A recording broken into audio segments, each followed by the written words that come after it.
Want to learn how to make a slingshot out of paracord?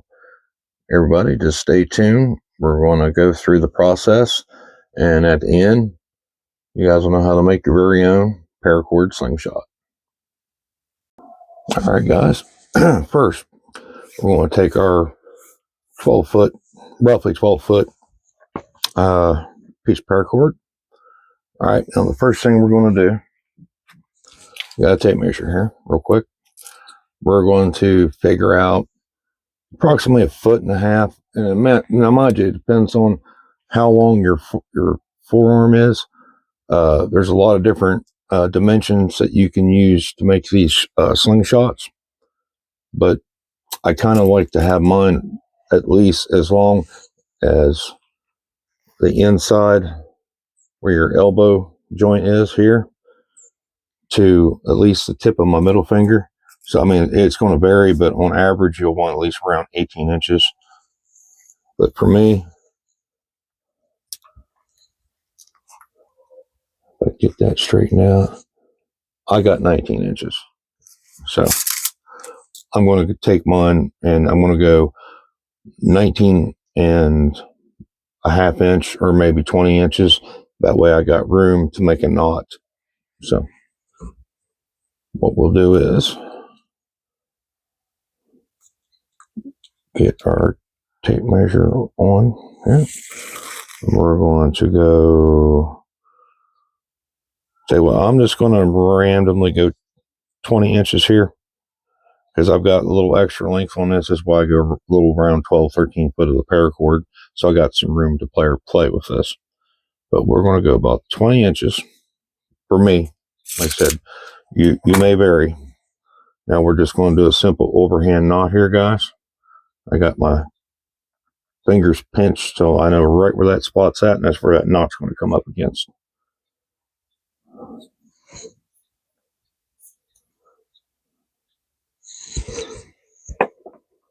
We're just going to pull it tight. There we go. That should be pretty close to what I need.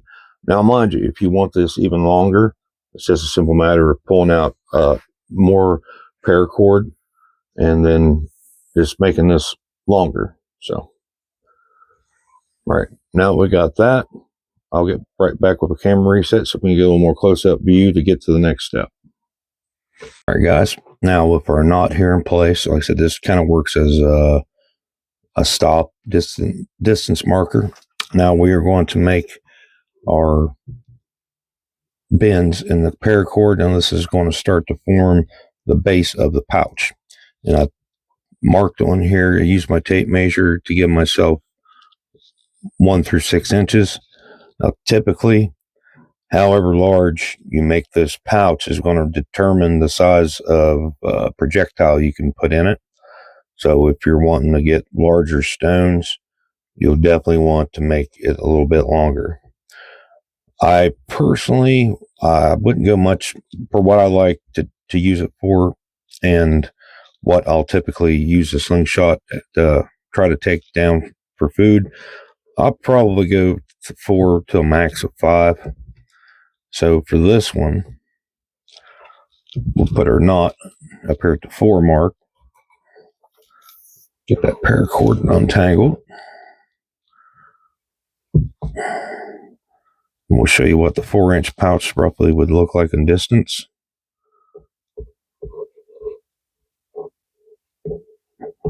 So there is that. So that's roughly going to be our 4-inch pouch. Like I said, if you're wanting to put much larger stones in here, you want to make this bigger. So for the sake of the potential, we're going to drop that back to just around under 5 inches. So that's a nice happy medium. All right. Now we're going to take this back in, start twisting it up, kind of pinch it there to hold it. And we're going to make another loop. And we're going to bring that together. And we're going to also pinch that all together down here at the bottom. And we want this to be fairly even, guys. So I might have to do a little bit of tinkering. Because once we start weaving this part, it's pretty much going to be how it is, unless you want to take it apart and start it all over. So let's get up here. A little more slack so we're not pulling away from ourselves. That's pretty close. All right. Now we got like a little pair of rabbit ears. Now, after that, you'll want to lift up your second rabbit ear, lay it over top your excess paracord, bring it up. We'll pull that tight as we can without jerking it loose back here. Try to maintain everything even. All right. That's what you should have. Try to let go of that so you can see it. All right. Now then, real quick, guys, let me see if I can get maybe a better camera angle. I'm hoping you can see that real well, but I'll be right back and we'll get to the next part. All right, guys, that's about the best I could do with the camera angle, so hopefully y'all can see that pretty good. All right, now we got the other end of our paracord. Now, as we got this set up here, I'm going to try to get back a hold of this at the bottom. All right, now we're going to start up here on this top strand of our loop, our bunny ears. We're going to go under, over the bottom one, under the next top part of our second ears.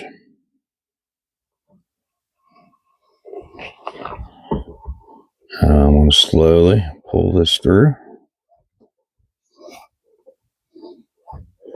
Now, this is time consuming, guys, so this isn't something you're just going to throw together real fast. So keep that in mind. All right, now let's tighten this up. I want to push this back in there. Oops, I think I forgot to go. Yep, I did. Give me, hold on.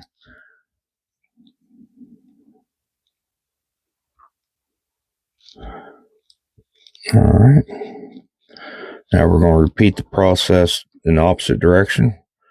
We're going to go under,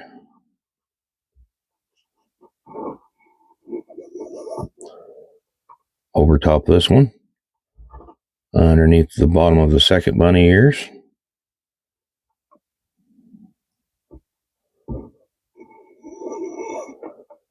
and again, we're going to pull all that slack through.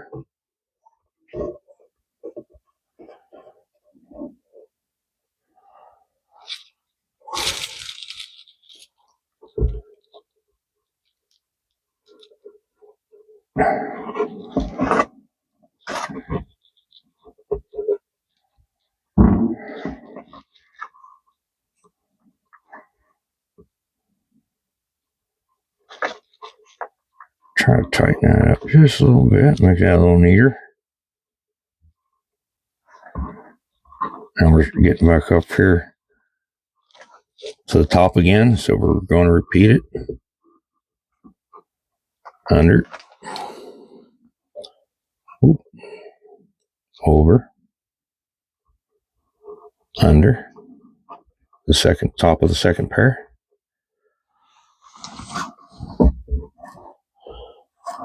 Now, also, if you want to try a little something that may make this a little bit more organized for you, you can use some nails or screws. You can put it in the board here, catch the inside of both these little ears and rig up a set back here to catch this back in and keep it straight for you. It makes it a little more organized to do it that way. But the first one I did, I also did freehanded, just like I'm doing now. So now what we're going to do is we're going to tighten this up. It may be hard for me to show you. Basically, I'm putting pressure on the parts we weave through, putting each finger here so I can pull back. And we're going to tighten that up. And that's so we don't have really big gaps in the weave. Now, while it's still pretty short like this, I can come back to this latter part, first part I did. I can tighten that up and pull the slack through.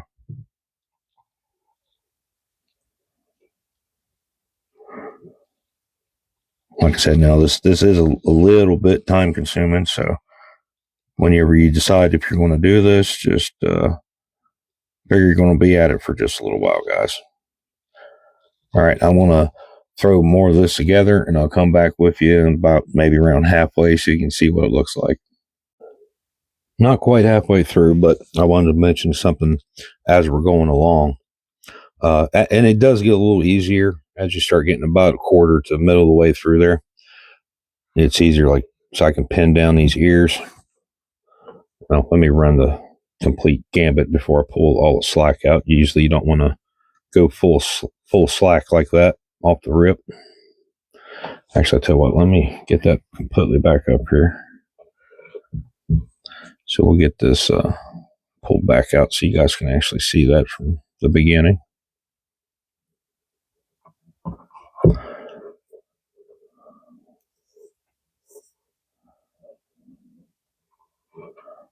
And it's best too to whichever side you're going to start threading through, get all that excess draped. Keep that tip up close. Now then, so we got some slack here.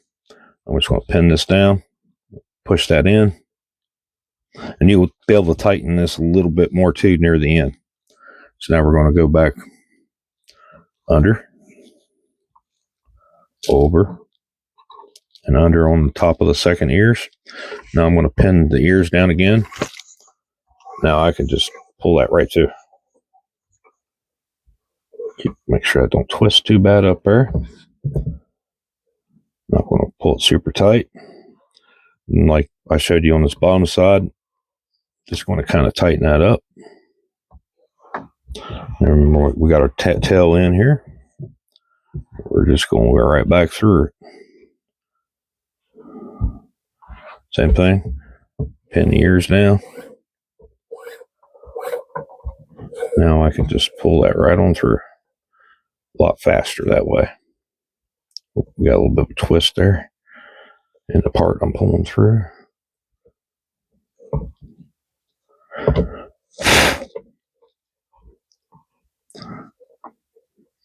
right, got my tag in right there. Got a hold of it. Now I'm just going to do the same thing. Come in here. I'm just going to get that kind of way I want it. A little bit tighter.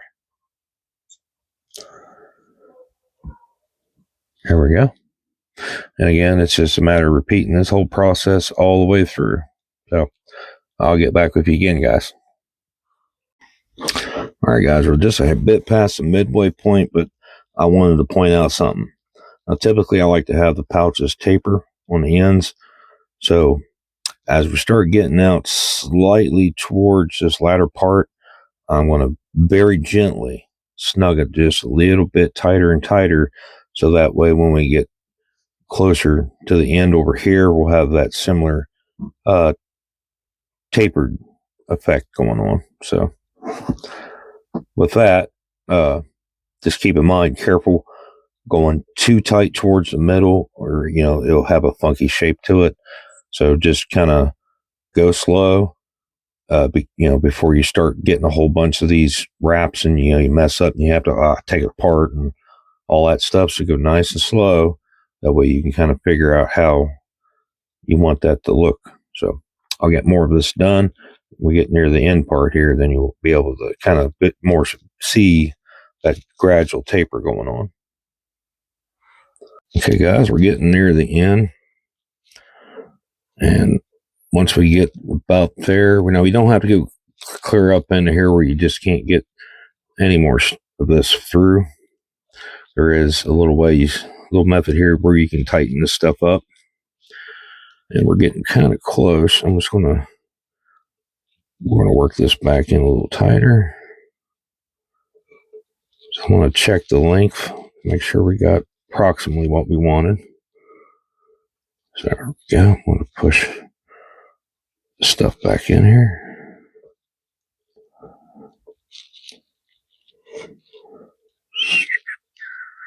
We're getting close. We can go a little bit more. I just don't want to make sure we don't run ourselves too short on this end.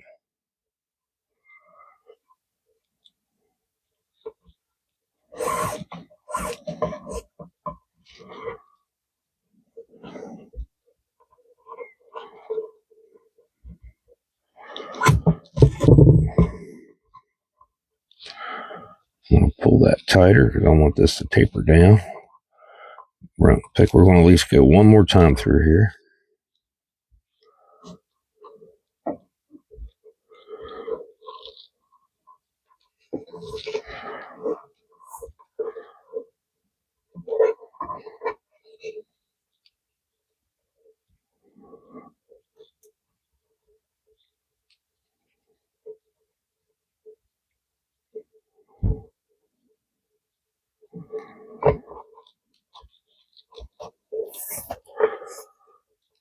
Okay.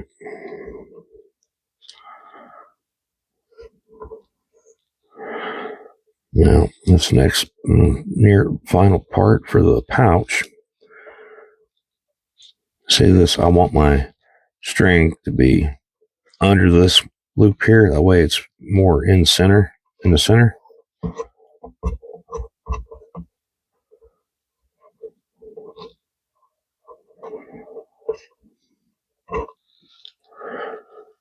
Now then, I'll get the camera reset and I will show you how to tighten up our tag ends on our actual loop parts that we weave through. All right, guys, for this next part, it may help just get you a small stick and taper it down in case you got stuff real tight and you need to get this under. Now we're going to go with some more final adjustments. We're going to tighten up our excess loop here. And what you need to do is flip it around the side where you got your knot. This one right here about the middle. Mine's loosened up. I think I can get it with my fingers, but we're going to tease this out just a hair. And you can see how it's going under through here and under through here. Hold on, let me get that. You can actually see it. We're going under here. Then on the other side, we're going under through here. So as you grab this, you tug on this side or that side, you can tighten up these ears. So I'm going to, it's kind of hard to get this in where you can see the whole thing. We'll try, guys. Let me try here. All right. Now you can see that one over there is completely tightened up a little bit. Tighter. Now I'm going to grab the other side.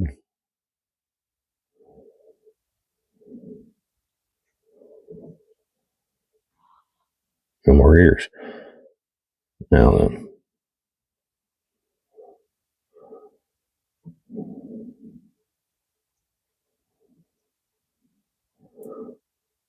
All right, now next we're going to work on, so I'll show you how to get this part in. Okay, now we got this in right here with the knot. Now this is going to be integral to tightening this last part up here. So you want this part, see how it's going up through here. So we'll get the bottom of this one. We're going to tug.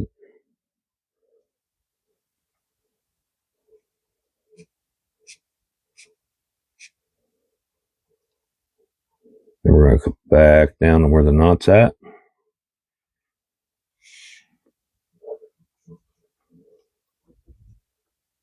Now you can kind of play around with this as needed to get these ends snugged up.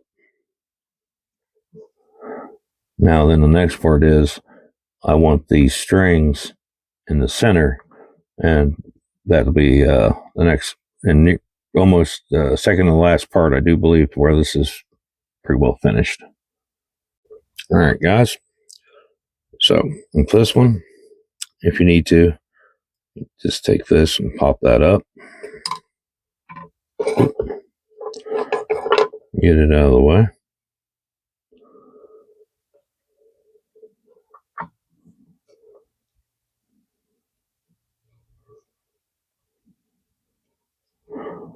Oh, wait a minute, I may have stuck that in the wrong direction. Hold on.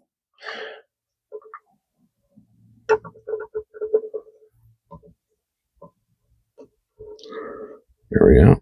I'm going to kind of pull on that. Now again, when there's any kind of slack, I want to tighten these two loops up again. I can always come back here again. We can make some minor adjustments to make those loops up very good and tight.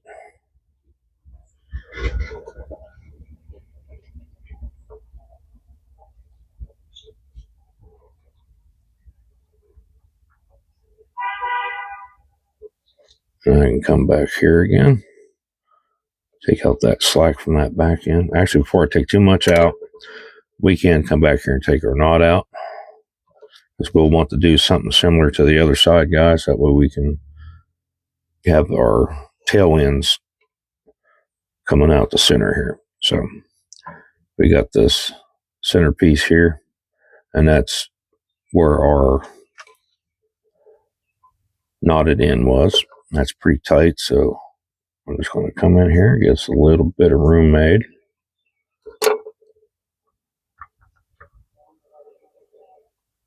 I'm going to run the paracord under that.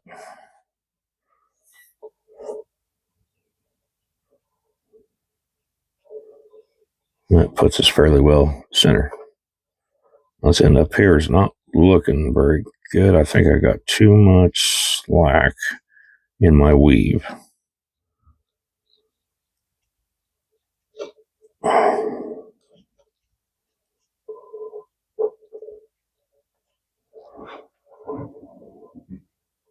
Let's get this back out of here. See if we can not tighten that up a little bit and make that a little better for us.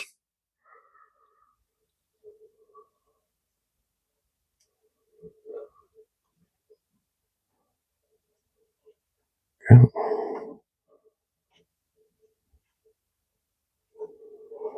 Just tighten that.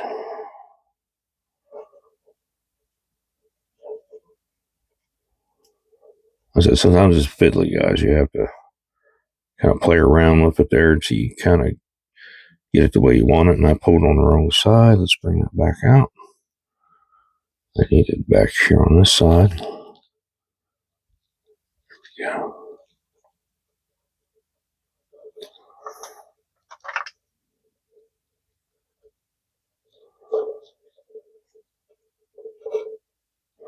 All right, I got this side right, but hold on, I am missing something, guys, right here. Let me get right back to you, because I definitely think I've made something I may have missed. But I do believe I just needed to slide this guy under. Hold on, let me check it real quick. I think this is all I needed to do. It's been a while. Yeah, I think so. All right. Excuse me. Okay, now then, let's pull our slack back out and tighten this back in. And that back on out through.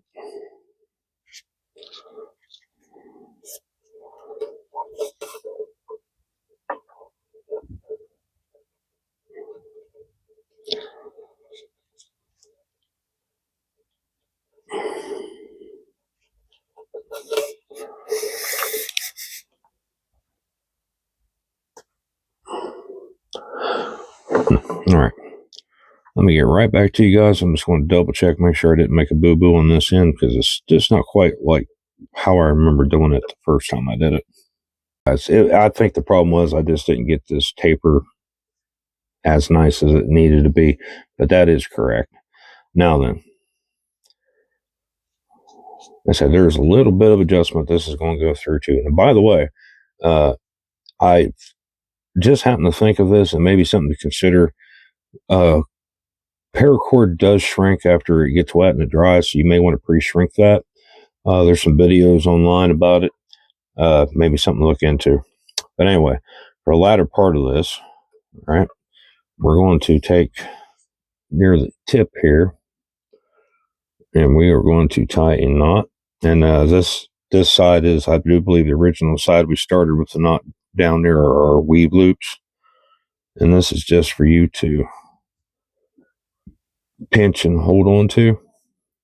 Now on the other side, we're just going to make an slightly adjustable. We're going to, my goodness, it's hard to get this stuff in focus. All right, we're going to just make hitch over. I'm going to go 2 round. We're going to slide that through the other end. Cinch that down. Now that's adjustable. Now what typically this one will go to, you can either, depending on how you want to do it, you either tie this off to your middle finger or your pointer finger, depending on what your preference was. You'll have to practice to kind of get the feel. But what this will do, this will keep the slingshot from accidentally flinging clean out of your hand. Now you may have to adjust your knots. Let's see, we made a bigger pouch, so that's actually a little bit. Yeah, I'm going to do middle finger for me.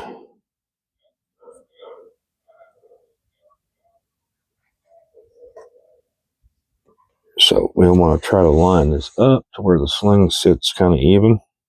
So we got way more slack on one end than we do the other. So what I'd come down and do, and before you dedicate to snipping this off, the excess, we're going to readjust here. Let me get my finger out of that bad boy. All right, let's get our pouch. Let's even her up that way. We'll close it, pinch it, flip this in. I'm just going to drag my fingers down. Now we can kind of see about roughly where we need our other knot. And it looks like right about there-ish.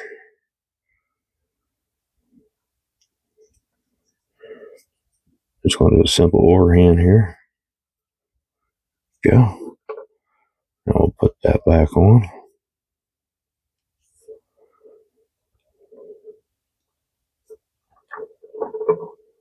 We'll slide.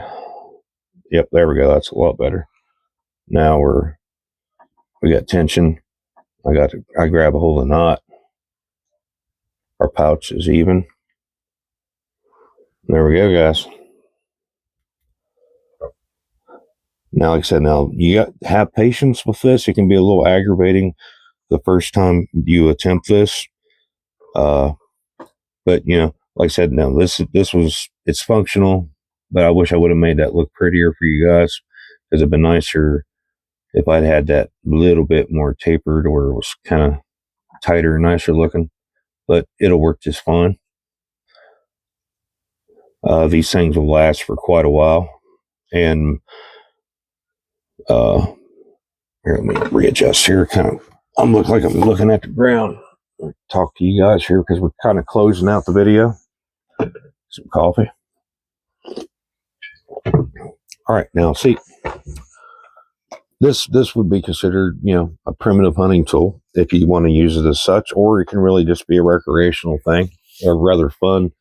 Go down by a river bed or bank or something like that and just pick up random stones and practice.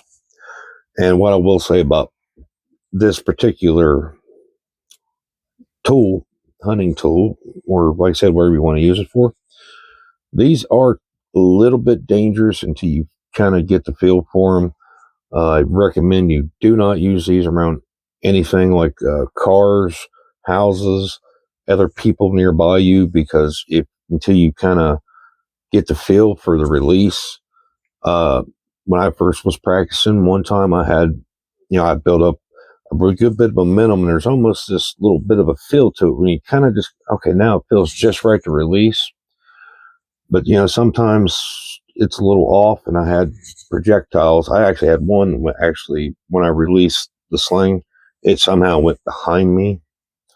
So, you know, that was when I first really started to practice with them. So take some time, get out somewhere safe by yourself, and make sure there's nothing around that you can accidentally hit. And I'm talking 360 degrees in a dome shape around you, because everything in that area is potentially a target while you're practicing with one of these. And obviously get a good snug fit. Don't get too big a rock or too small, or it may want to fly out of the pouch while you're winding it up. But if you can manage to practice to get fairly accurate with this, you can definitely take small game with these. And after just a little bit of practice and stuff I did with them, I absolutely don't want to take a shot by one, because I'm telling you that, and like I said, you practice and you get to where you're comfortable with even maybe making a longer cordage. if you can get a little bit longer, and you still have the control, the more powerful the sling will be, because you're getting far more momentum. It's like, in some principles, it's not too undifferent from, say, like the way a Swedish arrow or an atlatl works. The launcher is an extension of your arm, which almost how physics works. It's like, with that sling being as long as the cord is, it's as if my arm was from the crook of my elbow down here on the inside to the tip of my middle finger. It's like my arm's that much longer, so you get more velocity because the mechanism is traveling more of a distance, if that makes sense. Not good at explaining physics, sorry guys. But I think also what I may do, guys,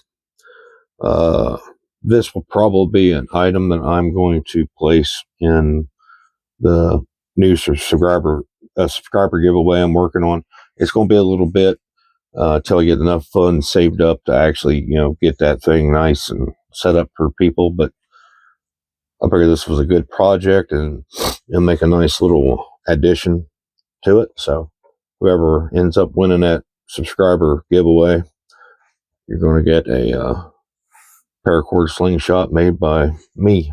That makes a difference to you or not. But so, all right, guys, let's close this out real quick. And like I said, these things are great for hunting and recreation. I reckon in a pinch, maybe even self-defense, because even if whoever's trying to accost you doesn't think this thing is particularly serious or dangerous, the first shot they receive from it, it will change their mind like that. So with that, guys, thank you for watching. If you're new, please like, share, and subscribe. I'm always trying to get the channel to grow as big as possible. And before I go, I got to give credit where credit's due, and it was hard because when I first did this, it was quite a while back. I did a lot of research, but there is. Let me see if I can get the guy's channel to pop up real quick, because I'm not going to sit here and pretend like I just came up with this myself. I did not. When I wanted one, I did several research videos, and I'd made a few before I settled on the one I just made you. And I'd had the video or the sling for a while, and then somewhere along the lines, I found this one and made the one I currently carry. And this video was 6 years ago. I'll try to bring up his. There we go.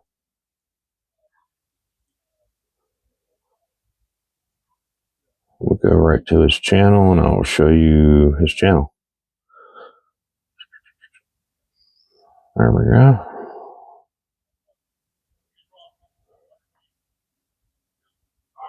All right, it is the Weavers of Eternity.